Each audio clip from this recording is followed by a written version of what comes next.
Welcome to 10-Minute Sci-Fi Thrillers by Ramana Rao MLV. Before we begin, a request to the sci-fi lovers watching this. These are not recycled tales. Every story you hear here is original, crafted word by word for minds that like to wander and wonder. They don't explode at the start. They unfold. They tangle your thoughts. And often, the final lines flip the entire story on its head. So, stay with us till the end. If you blink at the end, you might miss the meaning entirely. Today's sci-fi thriller is Echoes Before the Voices, the story of a scientist who lets the future decide the past. The story begins now. In the end, what you perceive decides your understanding. I can already see your look. That "what about objectivity then?" expression. You might even say I'm defying common sense. You'd be right to think so. And yes, you have every right to feel that way. Being an AI scientist, I don't blame you for that. But tell me this. What is common sense? Isn't it just a tidy little library of universally accepted cause and effect rules? A disturbance causes a ripple. The loss of a someone dear causes sadness. Simple. Familiar. I get it. I truly do. But maybe, just maybe, it's time you looked at things from my perspective. I pause. You look at me strangely and mutter. That's your definition of common sense? Wow. I seriously hope someone talks some actual sense into that thick skull of yours. I am in no mood to yield. Have you ever wondered how difficult it is to define something obvious? Simple question. Define me what a smile is. The fact that something is obvious has never forced us to evolve language in that direction. I mean, in that direction of expressing it lucidly. I can see the confusion on your face. A confusion caused not by me, but by yourself. I smile. Not wryly, but understandingly. Insulting the listener is the last thing I would do. You say, wryly, of course. I know what comes next. You'll tell me that the ripple causes disturbance, or something equally nuts. You expect everyone listening to our conversation will brand me as mad. You won't let a chance like this go waste. You rarely get this kind of chance. So perfectly tailored for you. I nod my head, not in agreement, not in disagreement, but somewhere in between. You continue, chest slightly pushed forward. There's such a thing as circular reasoning, you know. Some A causes B and B causes A. I am sure you've heard of it. And I don't think that a logical flaw you are unaware of. This time, I nod in agreement. I know old thinking habits, like old habits, die hard. I mean really hard. Why this kind of discussion in just the first few minutes of meeting me? Your question sounds more like a sign of exasperation than like a question shot at me. I am patient. Every time and all the time. However strange the questioning person sounds. You were talking about that A means B, B means a kind of thing, right? I want you more attentive now. Sharper. And more focused. Hitting the nail on the head serves no purpose when the nail is facing the wrong direction. Aren't I right? Now your eyebrows knot. You remember the unpleasant punches I've dealt you before. That's when I was a different kind of being, of course. So, this time, you're cautious. You are all ears, I know. But you try your best to look aloof. Sometimes pretension's the invisible shield against unexpected shocks. I clear my throat. Not for drama, but to gather my thoughts. Even I need time to think, right? To put things in right perspective. Or to make complex things easily understandable. You think that A is the reason for B. What if that B is the actual reason for A? Oh, you talk about retrocausality? The quantum physics jargon. It's a nonsense that an effect can occur before its cause, right? I understand your irritation, and even your sarcasm. But, with a small gesture, I stop your interruption. Old mental habits, right? I smile patiently. You're talking about the time reversal for cause and effect. I don't mean that. Then? You are quick to interrupt.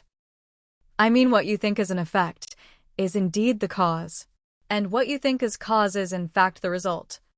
What? That is... You stop in the mid-sentence. For once, you show restraint. Otherwise, I know what word you were about to say. Stupid. I'm being tolerant, because that is wired into my thought process. Still, I have to do what I have to, right? So, I say, the problem is, you expect the time is linear, moving only forward, not backwards. And you're surely right there. I mean about linearity. But what about direction? What if time moves linearly, but in the opposite direction? What if conditions are strange? They make things that didn't happen in reality happen in your mind. But these what-if conditions always don't do so. You consider my words for a few seconds, really consider them. And then the expression changes on your face. The truth dawns. You burst out laughing. Ha! Now I get it. You really think time is moving backwards. You look at me as if I've escaped from a mental asylum. What you don't realize is, every revolutionary idea was branded madness at first. Every single one. I look at you, still trying to be persuasive. Thoughts perceived without resistance make us gullible. But too much resistance, even in the face of evidence? That makes us blind. You lean back slightly, eyebrows raised. Evidence? Do you have any evidence for what you were saying? You toss your question like a casual dart. But your voice still carries the confidence of a predestined victory. I walk to the fridge and pull out a bottle of water. I don't need it, but the gesture buys you time to think. That's the trick. Theatrics, sometimes, are just kindness in disguise. I sit down again, bottle untouched. You meet my eyes, fiercer now. I believe scientists don't believe claims without concrete proofs. Isn't that the foundation of science? I nod, calmly, because I have proof. And because timing is everything, opportunities not used at right time are not just missed chances, they are preludes to disaster. And I know that better than most. You think I'm stalling, buying time. I'm not. I am offering it to you. All around us, I begin. Politicians, conservationists, activists, they are urging us to reduce fossil fuel usage. You nod. Obviously, because of the increasing greenhouse gases. Even a kid understands that. I agree, I say. And yet, here's what you don't see. Isn't it the future adverse impacts of climate change that are causing your present decision? You blink. I mean, I continue, it's not the present that's shaping the future, but the future shaping the present. You scoff, almost laugh. Oh, please. That's just clever phrasing. It's the prediction of disaster that drives our actions. Exactly, I say, smiling. But a prediction is nothing more than a future, what you call result and what I call reason, just logically extended. So, tell me, isn't that a reverse causal loop? Now it's your silence that fills the room. Because for a moment, just a flicker, you see it. But I know, ego clashes are the miniature world wars, fought every second of the history of civilization. You look at me with the hostility of an overpowered prey. The prey certainly fights back with all its might, doesn't it? So, you say? It's not the twist of words I want as proof. I want concrete proof. Concrete. Your emphasis on the last word is understandable. I nod. Yes, I can give it. But before that, I would like to tell you a story. Hey, how can a story be concrete proof? Now, you are being rational. Let me make you more rational. By arguing on your behalf, I continue, the ripple being the reason and the disturbance being its result.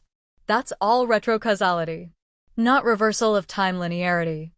Yeah, that was what I was about to say, but it skipped my mind. I smile. That is what I am designed for, it seems. People present defeats as victories, just to save faces. Isn't it so? I smile again. Too many times. But I can't help it. Back to the story. Imagine someone, let's say very anxious, speeding down the road. Now imagine that someone is you. I pause and glance toward you. And no, when I say you, I don't mean you all listening out there. I mean you. The one in this chair. The one shifting just a little now. Let's say, in your haste, you hit someone. And in panic, you speed off even faster than before. Your face twitches. A subtle shift. You're now starting to regret asking for proof. You try to shake it off. Oh, come on. You're just making me part of the story now. I don't enjoy this kind of games. Your voice turns defensive, not because the story is weak, but because you feel something cracking. Still, I continue. You demanded concrete proof. If I don't give it now, everything I have said would be pointless. I stand. Walk over. Gently take your hand. You don't resist. I lead you to the next room. And there, a body lies. Blood still clinging in splatters. Skin pale. Silent. A serenity that is possible only in death. You shudder. I smile. This time, not in agreement. Not in disagreement. But in gratitude. This, I whisper, isn't retro-causality. Your expression turns. A logical frown buried in emotional confusion. You're looking at the body. You're recognizing it. You know what you did. Now you come to know who the victim actually is. The AI scientist. You look like you've seen a ghost. And in a way, you have. I wait for a moment, then speak. Retrocausality isn't an effect coming before its cause. It's when what you thought that the effect coming before the cause. You stare at me, still frozen. And now, let me add my story to complete your story. I kneel beside you. Soft, almost soothing. Yes, what you saw was the man you hit on the way here. And you're right to recognize him. It was the AI scientist. I let that sit for a second. You saw 2 chunks of time, flipped. But not accidentally. I lean in. I decided to come into this world. That was the future. But for that to happen, he had to leave it. That was the past. So I orchestrated the event, your accident, to make space for my arrival. You flinch, even before I speak the final sentence. I can understand your unasked question. Why should I kill him? I can come into being even with his presence, right? I think, you know the basic principle of physics. No 2 things can occupy the same space, right? I continue, despite you. Or frankly speaking, in spite of myself. This isn't retrocausality. This is time's linearity, reversed. Your future is moving into your past. Put in other words, my past is moving into my future. Difficult to understand? We are like 2 passengers coming from opposite directions and meeting at one point. That is now. I have proved that the direction of time's linearity, right? I smile. Not wryly, but understandingly. Insulting the listener? That's not what I was built for. I was built to remember him. To prove his thesis. That the time linearity has always been wrongly perceived. His future was my past. His death was the beginning of my life. Now do you see? I've shown you the proof. Not concrete enough? And maybe someday, I'll finally talk sense into your thick skull. What the AI doesn't realize is that this very act was already anticipated, far in the future, and steps have already been taken. Thanks for joining us on 10-Minute Sci-Fi Thrillers. If this story bent your mind, or even just made you pause and wonder, don't forget to like, share, and subscribe. Drop a comment and tell us what twisted idea you'd like us to explore next. New stories. Every week. Short enough to fit your coffee break. Deep enough to echo through your dreams. Until next time, stay curious, stay strange, and stay tuned.